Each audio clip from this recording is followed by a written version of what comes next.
Okay, so we've already talked previously about using Evernote for notes. And for those of you who have not done it yet, make sure you go to evernote.com and sign up for an account. First things first, make sure you use your personal email address when you sign up for an account. Because as you know, school accounts do not have email addresses, and it will at some point ask you to verify your email account. So make sure you sign up with your personal account so you can do that verification process. You will need it later. Now, the first thing that we need to go through is how to organize your notes in Evernote. And this part is Evernote's strong suit. It's not really the greatest text editor. In fact, a lot of the stuff that you're going to do for notes you may want to do first in other programs, but it's really good for actually organizing and keeping track of all your notes so that they're searchable. So I'm going to show you how I do the organization, and it just is going to make things a ton easier for you to use your notes effectively. Not just I'm going to take notes and get credit for them, but as you're working through assignments, things that you've taken notes on or your other assignments, you can store snapshots and pictures and things like that in them, and you can search through when you want to refresh your memory on something. So for example, I'm going to show you my notebook, and the way you create a new notebook is that you go into the notebooks here, and it's this icon over here on your left, and when you want to create a new notebook, you just click this button here and put a title on it and click create notebook, and it's as simple as that. I created one. It's called AP Comp Sci. And if I go into my AP Comp Sci folder, I'm here. And whenever I want to add a new note, I can just add a new note there like that. And I can put a title on it like lesson 4 or whatever. And I just start typing. Or I can drag files into there. We'll get to that in a minute. But if I go back in here, I'll go to AP Comp Sci. And you can see my list of notes here. And the way that I structure the names for these is I go lesson underscore 01, 0203. The reason why is because we're probably not going to get into the triple digits with our assignment numbers during the course of the year. We will get into double digits though, so having that 0 there as a placeholder will help you keep your notes organized. So I have lesson underscore 01, and I follow the same naming convention with all this stuff here.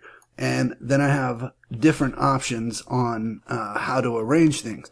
And you can do by title ascending, which will start at 1 and go all the way down to 4, 5, 6, whatever, till we get to, I think we'll probably get to 30 by the end of the semester or something like that. But the other thing that you can do that's really cool is to arrange it in descending order. And if you name your files, or if you name your notes the way that I ask you to, that will allow you to have the latest notes at the top of your list, and then you work your way down to older notes. And that, for me, is just the best way to organize it. That's how, if I'm using, and I have actually used this for college classes, and it really works well for organizing your notes, because most often you're going to be accessing the last thing that you just worked on. And then older notes are obviously going to be further down on the list. So the big question now becomes, okay, well, I've already done my notes for most of them, and most of you have probably at least notes 1 through 3 before we even started that process. And that is cool. That's kind of built into the course by design. And the reason why is because you need to know that most of these things, like something like this chart here that I had you guys fill out, is those things are easier to do in other programs like Google Docs and things like that. Evernote does have a pretty solid simple text editor, but it's really just good for keeping your notes in like a whole, it's like a binder for your digital notes basically. And so what we need to do is figure out our prime directive for this part of the lesson is we really need to figure out how to get our existing notes into Evernote. And so what I'll do is I'll just select this stuff that was really important for lesson 2, and let me see, I'm trying trying to get this all selected here. Let's maybe I'll zoom out a little bit and get it all selected. So let's say I didn't have this chart in here and I'm just starting the notes. Well, what I can do is I can find my primitive data chart, and you can see I have everything filled out, and I can just hit Control A. And a lot of times Google's going to let me do that here. If you have a Chrome browser, it'll let you do it for the most part.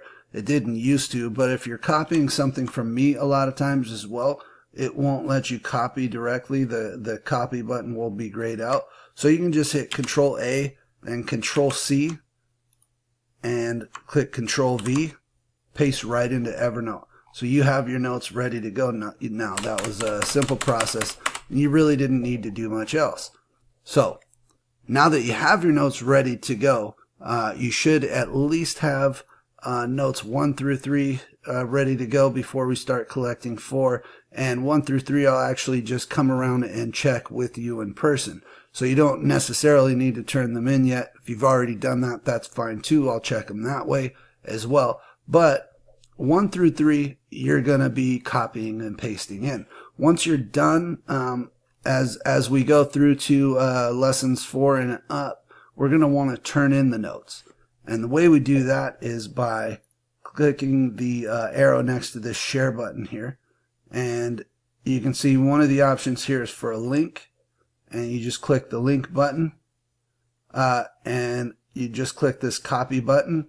That link, actually, a link directly to those notes gets actually copied into the clipboard, and then that's what you turn in on Google Classroom. So you just go over to Google Classroom and add that to your lesson files as a link, and it all works really great. The thing that you don't want to do is copy this link up here at the top, because what it'll do, it'll send me to the login page for your account. I don't have access to your account, nor do I want access to your account or to go through any of your notes. I just want the direct link. So again, just click this little arrow drop down box next to share, click link, copy, turn this link here that you're going to get from the copy button in on Classroom. So that's pretty much it for turning in your notes. It's a very simple process, as you can see. If you do have any issues with it, please let me know before the notes are due, and I'll be happy to help.